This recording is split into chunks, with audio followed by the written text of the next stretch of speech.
Est-ce que cette vidéo arrive un peu en retard pour le Secret Santa?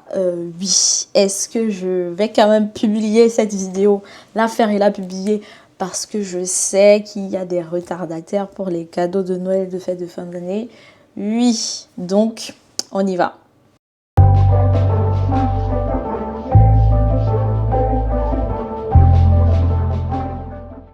Initialement, ça, c'était une vidéo que j'ai préparée pour spécial Secret Santa. Donc, de Secret Santa List. Vous savez qu'en entreprise, entre amis, en famille, beaucoup de gens font le Secret Santa, donc un peu une remise de petits cadeaux symboliques avant les fêtes de Noël.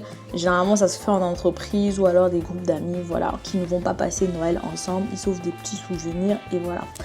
Donc, j'ai préparé une liste spéciale pour ça. Donc, c'est des cadeaux plutôt bas prix.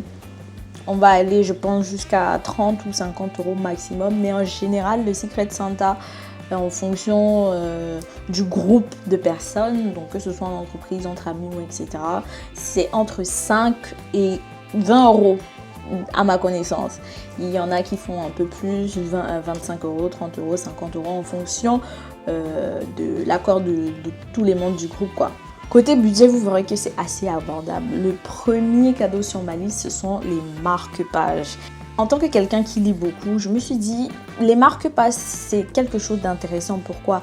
Parce que à chaque fois qu'on lit et qu'on n'arrive pas, on ne finit pas directement le livre, on plie un bord du livre et parfois il faut revendre le livre ou on peut le donner. Si vous voulez bien conserver votre livre, je déconseille de plier le bord des pages, mais on le fait beaucoup parce qu'on n'a pas d'autres moyens pour conserver la page à laquelle on s'est arrêté. J'en ai trouvé qui sont super mignons avec des petits mots et aimantés, donc ça va coller sur la page. Même si on le met, ça se balance dans le sac, ça ne va pas tomber.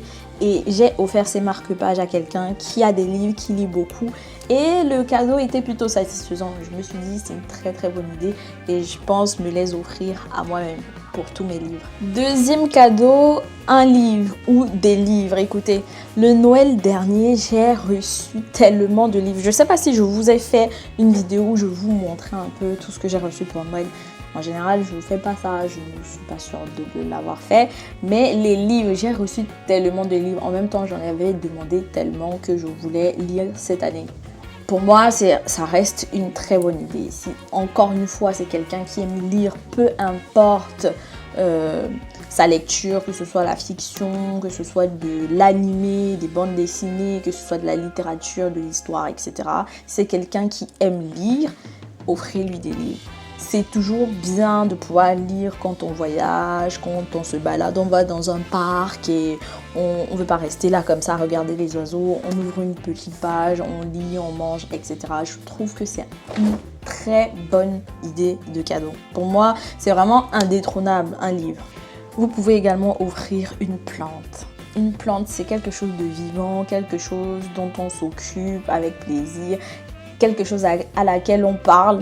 Le matin, moi j'ai une petite plante là, le matin, si je vois sa feuille un peu penchée ou alors que toutes ses feuilles sont tombées, ça veut dire qu'elle a besoin d'eau. Moi je lui parle, bonjour, comment tu vas, je vois que tu as soif, on va te donner un petit bain, etc. Après, ça reste un plaisir personnel. Si c'est quelqu'un qui aime les plantes et qui sait s'en occuper, n'hésitez pas à lui offrir une plante. Spécifiquement une plante, pas des fleurs, parce que les fleurs ça panne très rapidement. Or une plante vous pouvez l'avoir pendant plusieurs mois voire années si vous vous en occupez bien, mais surtout le bon choix de plantes. Il y a des plantes qui ne durent pas très longtemps, il y a des plantes qui ont une grande longévité même avec une maintenance minime. Vous avez comme idée de cadeau de Secret Santa ou de petits compléments pour vos cadeaux de Noël, des ustensiles de cuisine. Ça peut être un ustensile pour le barbecue si en prévision d'un repas, d'un futur repas entre amis, en famille, des ustensiles pour faire braiser les légumes sans les brûler. Voilà, je vais vous mettre des photos là. C'est tellement utile et pratique Quand vient le moment de faire un barbecue, vous mettez tous vos légumes, vous les assaisonnez et vous les faites rôtir directement sur la braise sans toutefois les faire coller à vos braises plates là, ok? Ça peut aussi être d'autres ustensiles comme des carafes, comme un set de 2 verres à cognac. Mais en tout cas, tout ce qui a trait avec la cuisine, soit quelqu'un qui vient de déménager, ça peut être un tire-bouchon personnalisé, vous voyez, des petits trucs sympas comme ça, mais que vous savez que la personne utilisera tous les jours sans exception. Peut-être pas tous les jours à déboucher les bouteilles de vin, mais vous comprenez ce que je veux dire. Également, avec la période là actuelle des fêtes, vous avez des bouchons de bouteilles à vin ou à champagne. Alors, il y a plusieurs types, plusieurs budgets de bouchons, etc. Moi, je vais vous mettre un que j'avais trouvé là. Si j'ai encore le lien, je vous le mettrai en description. Sinon, je vous trouverai un similaire. Mais c'est tellement pratique. Surtout en période de fête, tout le monde ouvre des bouteilles de vin, de champagne, je sais pas, de spiritueux, de liqueur.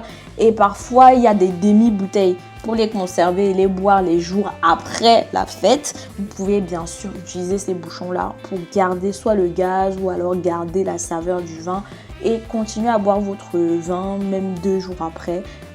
Parce qu'il sera très très bien conservé. Alors, on va rester dans tout ce qui est maison, ambiance. Je vous propose d'acheter des allume-bougies, un allume-bougie électrique. Donc, vous voyez le truc, je vous mets une photo, hein. Vous claquez comme ça et ça vous enflamme la mèche de la bougie directement. Si vous n'avez pas d'allumette, c'est pratique. Vous avez peut-être une petite recharge de gaz, mais ça vient déjà dans le paquet. Vous en trouvez partout, sur plein de sites, à prix super abordable. Sauf si vous voulez des allumes-bougies un peu fancy, un peu bien stylés. Mais les allumes-bougies, pour quelqu'un qui a tendance à acheter plein de bougies chez lui ou chez elle, comme voilà, c'est un très beau cadeau. Senteur pour voiture. Bien sûr, on parle là de quelqu'un qui a une voiture ou alors qui a dans son entourage quelqu'un qui a une voiture et qui utilise cette voiture au quotidien. C'est tellement, les personnes n'y pensent, personne ne se dit tiens, je vais offrir une senteur pour voiture à telle personne. Tellement c'est un truc tout petit, mais ça a tellement de présence. C'est tellement utile pour cette personne-là qui a une voiture. Avoir un air freshener dans la voiture, généralement c'est très bien, mais je pense des senteurs spécifiques, vous en avez chez Diptyque, vous en avez chez Rituals, vous en avez d'autres marques aussi, Amazon, etc. Ça reste une belle idée. Tout petit budget, mais voilà, quelque chose qui va marquer. Et qui sait, peut-être vous allez donner envie à cette personne-là d'en racheter. Ou alors vous demandez, mais tu l'as acheté où? Est-ce que je peux en avoir l'autre? Envoie-moi le lien, vous voyez un peu. On reste dans l'univers de la senteur, de l'ambiance, de la bonne odeur. Je vous propose des palets parfumés. Qu'est-ce qu'un palais? Je vous mets une photo là. En l'occurrence, les palets de chez Diptyque. Vous pouvez les prendre, les suspendre dans votre tiroir, votre commode, votre dressing. En gros, ça va avoir une odeur subtile et la déposer délicatement sur vos vêtements. Ça ne va pas parfumer à profusion vos vêtements, non. Mais ça va garder une certaine fraîcheur. Surtout si vous mettez vos costumes, manteaux, chemises suspendus comme ça. Vous accrochez le petit palet dans la penderie ou alors le dressing. L'odeur fraîche, vous avez plusieurs senteurs. Hein. Là, moi, je vous présente un de chez Diptyque, mais vous en avez d'autres aussi que je vais mettre en lien en description. C'est très bien. Si vous êtes quelqu'un qui ne vous parfumez pas beaucoup et que vous aimez quand même avoir une belle odeur, voilà, ou alors vous aimez que les autres sentent bon, je pense que ça peut être une bonne idée. Si vous avez quelqu'un autour de vous qui également ne met pas beaucoup de parfum ou n'a pas beaucoup de parfum, mais aime rester frais, les palets parfumés, c'est une très bonne idée. Vous pouvez le mettre dans vos tiroirs à chaussures, dans plein d'endroits bien dissimulés pour garder une certaine fraîcheur sur vos vêtements, vos sacs, vos chaussures, etc. Et ce n'est pas du tout nocif pour la peau, donc foncez. Un kit d'entretien pour chaussures, que ce soit chaussures en cuir, vous avez des crèmes kit d'entretien avec des crèmes pour entretenir le cuir, les ceintures en cuir lisse, les sacs en cuir lisse, les canapés en cuir lisse. Généralement, ces crèmes-là fonctionnent pour tout type de cuir lisse. Vous avez également ces mêmes kits, mais plutôt pour le cuir retourné, donc le daim. Voilà, vous avez des petites brosses souples, également des produits imperméabilisants, mais c'est des kits pour voilà, des types de cuir spécifiques. Je pense que si c'est quelqu'un qui a beaucoup de chaussures, homme comme femme, ça peut être très utile. Encore que dans mes souvenirs, la brosse pour le daim coûtait, je l'ai acheté je crois 2,50 €, un truc comme ça, et vous achetez un mini imperméabilisant, c'est suffisant. Si c'est quelqu'un qui adore les chaussures en daim, ça va sauver sa vie. Et pareil, si c'est quelqu'un qui a plus d'objets en cuir lisse, un kit adapté, une petite serviette pour polir son cuir, ses gants, ses chaussures et la crème qui va avec, c'est une très bonne idée. Si vous avez devant vous une fille, achetez-lui une trousse à maquillage, mais pas n'importe laquelle. Je vous mets une photo ici et je pense que je vais me l'acheter à moi aussi. Pour moi. Alors cette trousse-là, c'est très bien, surtout quand vous vous déplacez en week-end, en voyage, long séjour, etc. Parce que vous mettez toutes vos affaires dedans, ok? Et quand vous arrivez, je sais pas, à l'hôtel, Airbnb ou bien dans la maison familiale, etc., vous ouvrez et vous avez tout sur la table, d'accord? C'est super pratique, vous avez tout là. Et une fois qu'il faut repartir, vous tirez la corde. Vous n'avez pas besoin de vous dire est-ce que j'ai pris mon fond de teint, est-ce que j'ai pris mon anti-cerne, est-ce que j'ai oublié ma brosse. Tout est dedans et quand vous voulez partir, vous tirez juste le lacet et vous partez. Deuxième option de trousse de toilette, les mini trousses de toilette pour les sacs à main, ok? Vous en trouvez partout et à tout prix, ok?